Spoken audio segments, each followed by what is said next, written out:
Hi everyone, my name is Ryan and I'm a big football fan.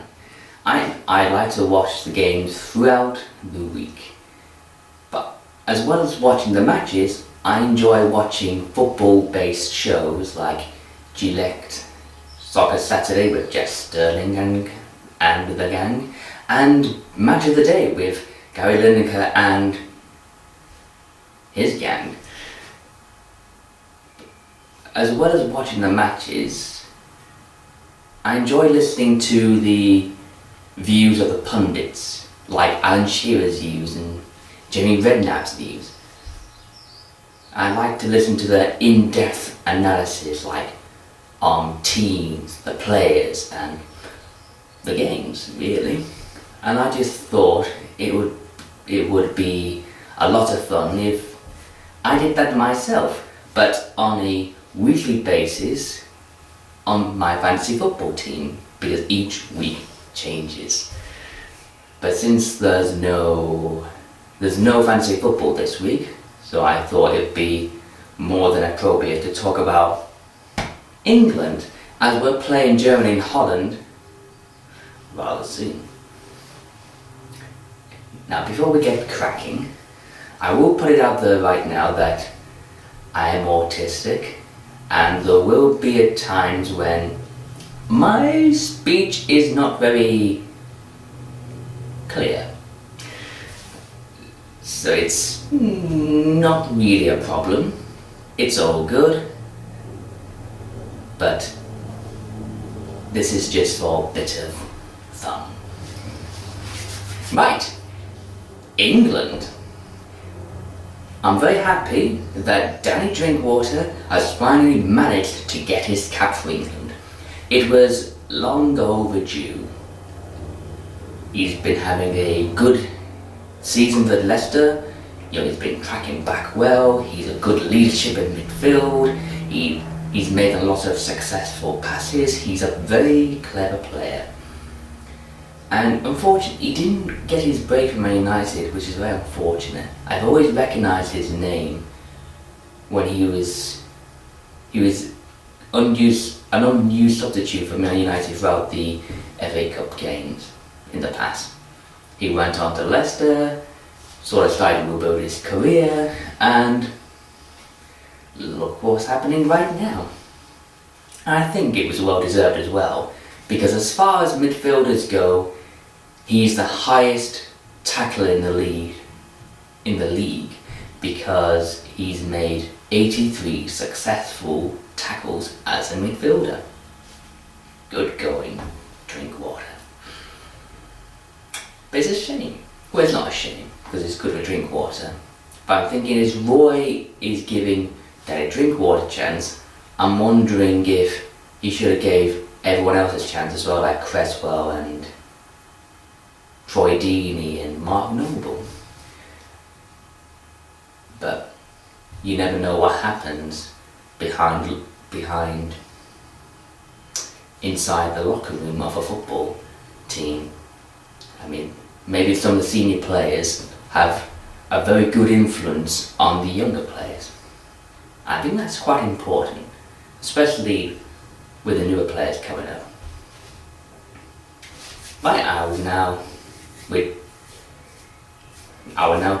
tell you who I would pick for my England team on Saturday and maybe Tuesday as well. Right, for Germany. In goal, I have Jack Butland. He's having a good game this season for Stoke. I figured it'd be fair to give him a chance now that Joe Hart's injured. A shame that Joe Hart's injured. But I'm thinking this is a good opportunity for Jack Butland to make his mark. Or maybe put Butland in the Saturday match against Germany and put Fraser Forster in the match against Holland on Tuesday. Then we can test both goalkeepers out. So for other back, Jack Butland. My two fullbacks are Kyle Walker and Danny Rose. They can bomb forward and create chances, and as well as tracking back to defend. They want a winning momentum for Spurs, and I think they'll continue that winning momentum for England.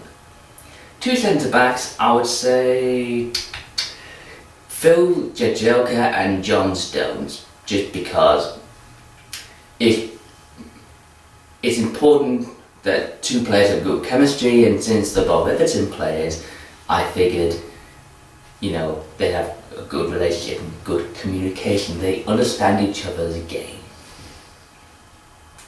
In midfield, I would have three in midfield. I'd have Dele Alli, Danny Drinkwater and Eric Dyer. Eric Dyer, I think, should shield the back four because he's very composed on the ball. He plays that kind of role for Spurs and it's very effective because Spurs conceded the least goals to date in the Premier League, and I think he's having a positive influence on that. But as well as defending, he's a threat from corners because every time I see him go for a header to score a goal in a corner, he always manages to hit it. Sometimes it doesn't go in, but sometimes it does go in and he scores, but ultimately he always wins the header, so he's a threat in the air. And Drinkwater, he has a good range of passes, he's very composed on the ball, and I just think he'll be a positive influence for England. Dele Alli, he's like a very energetic young man. He can go back and forth, he can tackle, he can score chances, and he can produce wonderful goals. Like, I still remember that mouth-watering goal he scored against Crystal Palace. Very Dennis Bergkamp-esque. I do think he needs to be wary though, because his fiery temper on the field has been noted.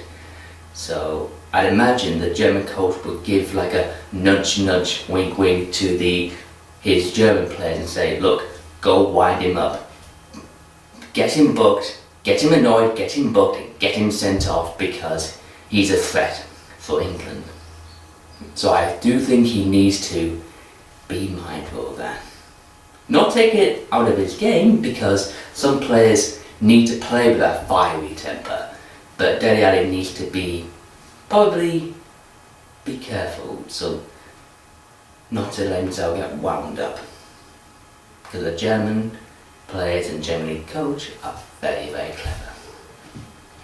And up for three in attack, I would have, put two attacking midfielders and one striker. I don't know what you call them these days, but that's what I'm calling them for the time being. Two attacking midfielders and a striker.